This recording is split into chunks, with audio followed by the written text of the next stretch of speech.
మాకు ఇన్ని ఏళ్ళు మీరు ఒక అవకాశం ఇచ్చింది కదా.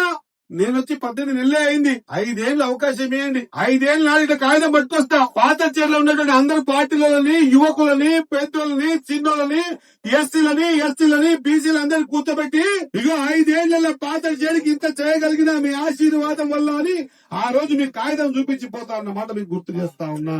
మన ఊర్లు బాగా కావాలి. ఎంత లాంగ్ పొడుగున్నామని కాదు, తెల్లబట్టలు వేసుకుని ఎందుకు దిల్లాడతామని కాదు.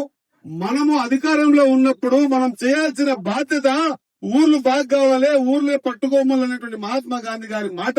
మరి మహాత్మా గారికి దండేష్టం. మరి ఆయన మాటను బలోపేతం చేయాలి కదా. బరాబర్ ఏ ఊరికి పోయినా ఆ ఊరికి సంబంధించిన కాగితం చేతిలో పట్టుకొని ఈ 18 నెలలలో ఆ ఊరికి ఏం చేసినా మిగతా 300 సంవత్సరాల ఏం చేస్తా అనే మాట మీ ముందర పెట్టి చేసి చూపించి ఆనాడు మీ దగ్గరకు వస్తా. అక్క మీరు వేసిన ఓటు ఎక్కడ వృధా కాలేదు. ఆ రోజు మీరు వేసిన ఓటు ఎక్కడ వృధా కాలేదు. మీరు ఓటు వేసినందుకు నేను మీకు సేవ చేసుకున్నానక్క. ఇగో మీకు ఈ పని చేసి పెట్టినా అని చెప్పి చూపించి కార్యక్రమం తీసుకుంటా.